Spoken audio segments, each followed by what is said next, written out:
Welcome to third episode of Composers Conversations with Joe Stollery and Pete Stollery. And we're in the composer's flat now in Aberdeen. We're going to get down to some detail about the piece itself now. Some of the sketches are now quite expanded, and we're going to play a little bit of the opening section as well. But yeah. So what's changed since last time? Anything, or are we still on the same track for the plan that we had?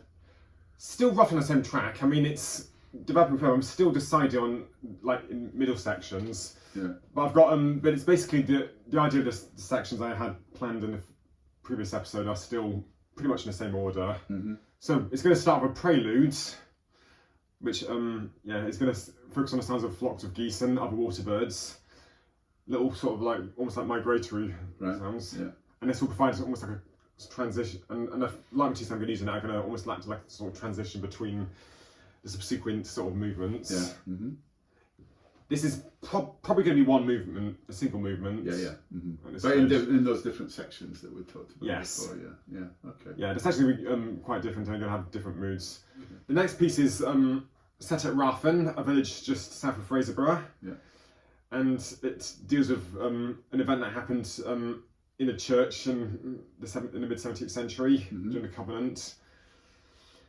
And so that's going to be slow and solemn, but also with some jubilatory sounds. It's going to be like mysterious music being heard in the church in the morning. Okay. We've got some sketches of the material for that as well that we can have a look at. And so the idea is just to use some like psalm songs from some of the time and use that in a strange sort of mysterious way. Yeah, okay. Yeah, and then the next movement will be, the third movement will be based on the castle at Gate. Yeah. And that's going to be dark and menacing, and there's also like stories about bottomless pool and a piper goes to find a secret passage that disappears, and there's also a prediction that herons, if they leave a tree nearby, the castle falls to ruin. Oh, that's right. Yes, yeah. And so I've used the calls of herons in that. Yep. Okay. There's a lot of birds in this piece. Yes, there are. Yeah. And the fourth piece, which is going to be lightened, but definitely skirts over quite in contrast, is based on the storybook Glen. That's right. Which is like that strange little sculpture park south of Aberdeen. And I'm going to use like lots of like fairy tale sort of like tropes and nursery rhymes and pop songs and put them all into a very surreal collage. Yeah. That's fun. And the final will be Mons Graupius. Right, and that Mons Graupius that's the Battle of Mons Graupius was Calgacus. Yeah, and the Romans. Yeah, and the Romans, and it's rumoured to have taken place on the hill of Benahi. Yeah. Outside Inverurie. Yeah. Okay. Yeah, and that's going to be fast, wild, energetic march like. Okay. And I'm sure probably quite an exciting finale. Good. Right, that's a good recap. Thanks, Joe. Let's have a look at some of the sketches that you've been doing. Okay, do you want to show us this first one, which is the geese, pink-footed geese? Yeah. I'm working on how to do this right because there's a lot of aleatoricism in this section. And hang on, aleatoricism. That's a big word. Yeah. Explain it. Yeah, well, actually, it's not aleatoricism, it's indeterminacy, actually. But basically, it's music that is freely played by the performer. Like, there's no specific fixed sort of like way to play it. It's basically up to the performer's discretion as to how fast or what notes they choose to play it in this order.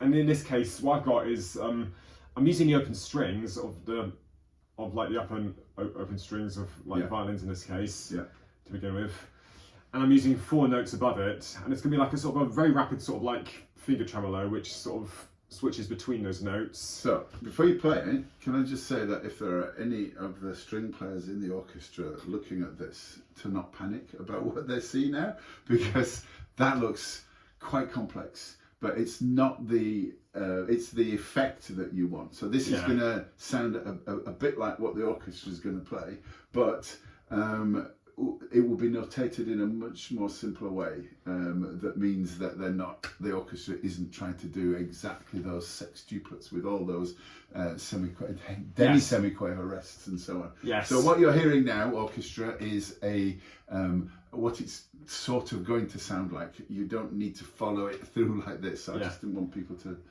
go. And I should point out there's slightly different versions of this because I'm still trying to work out the best way to convey it. I mean, this is primarily for like a record for like hearing it back at this stage. I might, when I do the final score, I'll probably make you make it more clear that it's like boxed and there's like intermittent notes and there's like instructions. Yeah, that's telling good. you that choose any notes and. And because I'm conducting it, I can make sure that message gets across. And take the way basically, the impression is to get the idea of like pink-footed geese in flight. That's right. Yeah, who never do their calls in sextuplets, but it's never. Right. Let's hear it, can we? So this is the overall effect then. So this is one of the effects, and it doesn't need to be just rapid, but okay, I'll show it to you just. Go on then.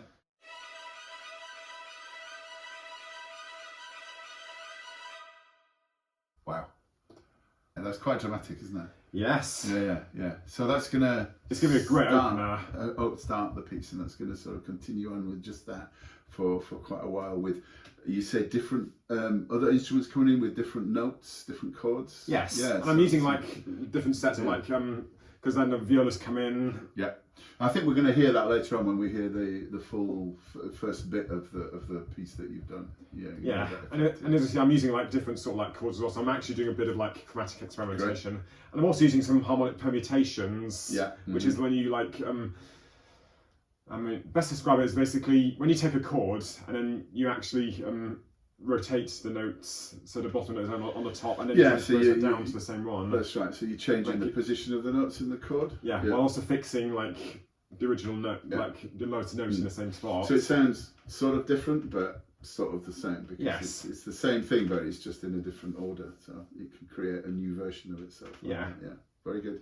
Right, okay, that's brilliant. Good start. What about this next? Looks like it's much more slower moving stuff. Yes. So what I've done here, this is going to be for the next movement, which is based on Raffen. Now I mentioned that it's basically described like mysterious music being heard in the church during the Covenant. That's right. Yeah. And so what I've done is I've basically done a bit of research.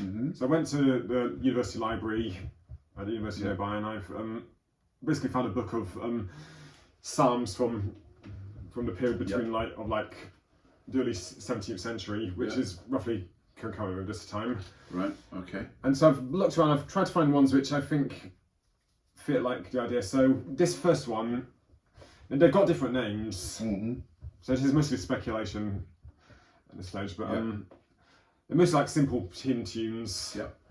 And the idea is basically to put them in a sort of a big sort of like primarily brass focused sort of almost like religious sort of like jubilation sort of thing. All right. Okay.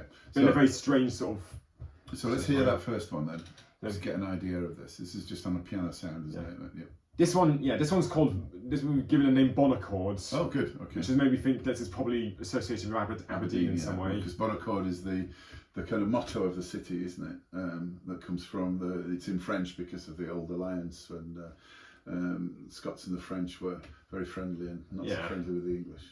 Yeah. Either of them. Yeah. Okay. Let's hear that. So what I've got here is I basically got this the upper line in a tenor bit here. So there's actually 4 bars in there, but this has got like the main gist of the melodies.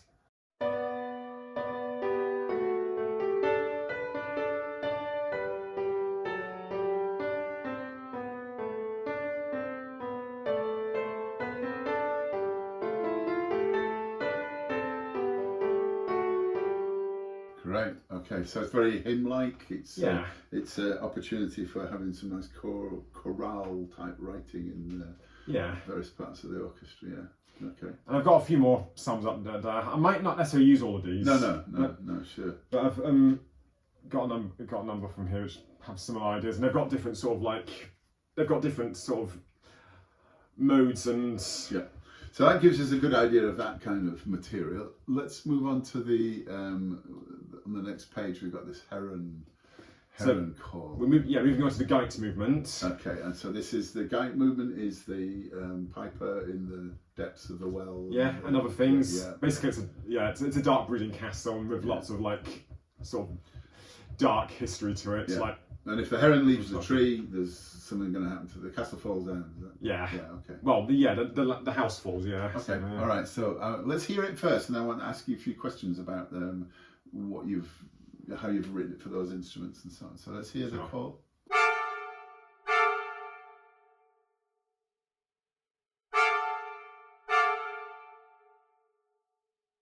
Wow. So you've got that on 2 oboes, 2 clarinets, and trumpet, 1 trumpet. And it's played loudly, but you've got accents with shorts, staccato on them as well. Why have you chosen those instruments, and why that way of writing it?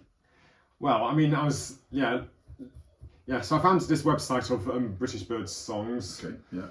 I want to get I've never actually heard a heron's call, so I mean, this is very speculative. So basically, I found this website, and I listened carefully, and I had this call on there. It's basically like 2 honks. Yeah. And basically, this is just me sort of imagining a direct transcription, sort of like Messiaen almost. Yeah. Because this is, I think, close. It's quite nasally. It's quite. And the nasalness, you get that through instruments like the oboe and the clarinet playing loudly like that. Yeah. Give a really strong nasal kind of sound, and the trumpet too as well. Yeah. I mean, you go even more nasal if you put a little mute on that trumpet, I guess, as well. But yeah, make it too much. I'm wondering if, I'm still trying to decide whether to do that in this case. It might probably work. Yeah. But it's interesting how you've thought very carefully about trying to reproduce the heron sound as closely as possible with the kind of acoustic qualities of the instruments that you've chosen as well. Yeah, that's good. Great. Okay, all right, and on to the next one, which is also in the Geit movement. So this is going to be near the end of the movement. So there's a story that a piper goes down to find a secret passage, and there's also said and it's said to be he went down to the bottom of a pool. Yeah. And basically finds the gates of hell, really. Right. Yeah, and finds a secret passage, and so the idea is basically to this is the this chord I'm looking at right now is the accumulation of like the very bottom of that sort of pit. Yeah. Okay. All right. And so the idea is to have like a piper's lament above it. Because basically he was going to announce that if there was like a clear in a coal mine situation. Okay. Yes. Yeah. He's going to call if there was but not on pipes. No. The plan is probably going to be oboe and trumpet. Okay, yeah. Well, again, I'm probably going to like loosen up the instrumentation. There's going to be a bit more. You have to just get the idea of it. Okay. There's going to be like graces and things like that. Let's hear this chord. This is very low on cellos and double basses, isn't it? It's, yeah.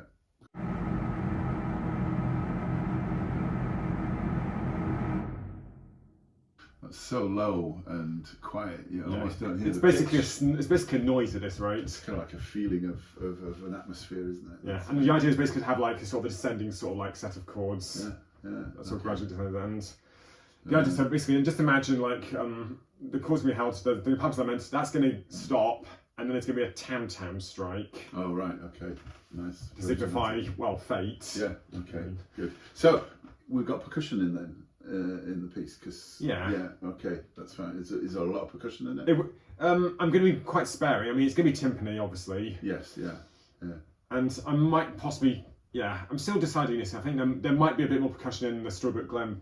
Yeah, okay, great. There's reasons. Good. Okay, and then the last sketch that you've expanded here. Yeah. These. So this is a bit of a later addition. This is going back to the prelude with the geese. Yeah. Okay. So I looked at the harmonic permutations, and these are some of the similar. So this is like some similar chords. Yeah. Okay. So I think you said, didn't you, that the geese, they've got the open string on the violin, and then they've got 4 other notes in that little phrase that they go with. What you've done is you've taken those notes, and instead of them being one after another, you've put them one on top of each other, so they make these big long chords. Yeah. So it's kind of like, again, it's similar. Audience might realise that it's part of the same sound world because you're using the same notes, just in a different way. Yeah, it's sort of like I like the idea of like keeping a sort of a landmark. Yeah, because this doesn't look at all like geese. This is. It's more of a skeleton frame for like possibly the middle section of the prelude. Right, let's hear those chords. So and it might not be on horns here, but this is more. I'll probably expand it to low instruments in general. Yeah. Okay. All right. Let's hear this. So what I've got here is, listen carefully, I mean the 4 chords actually are really the same sort of chord rotated. Yeah. And I've also switched the, like, some of the notes around. Yeah. Okay. So, yeah.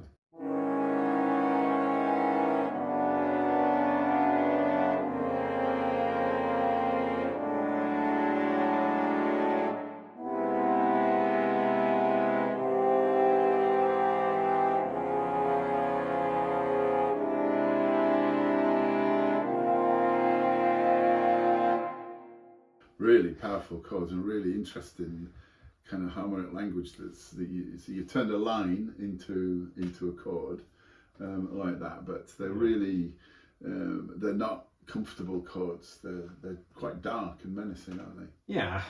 And that's the Mysterious, certainly. That's the mysterious. That's the thing that you want to get over in this first part of this piece, isn't it? Yeah.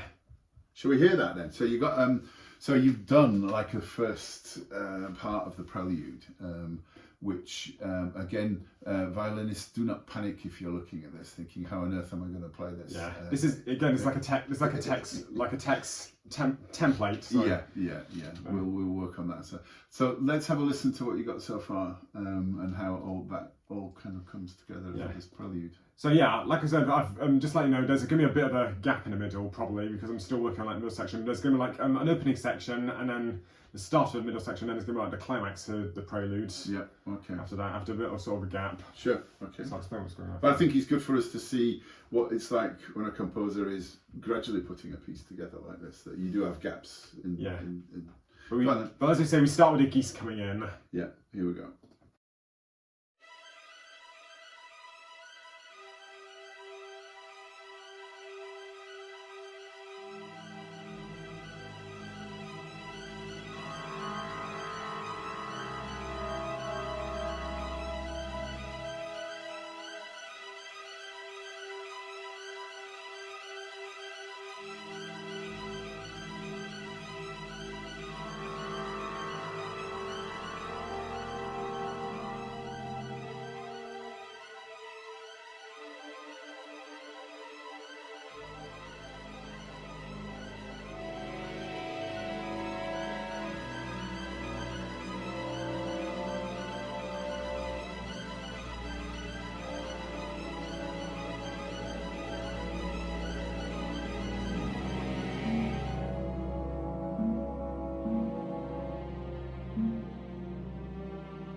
That's really, really powerful stuff there. It's great to hear where it is at the moment, because that feels almost kind of complete, that section that you've done, apart from the gap in the middle there. Yeah, so you got an idea of like the main sort of like elements and where the motif's going to go. Yeah.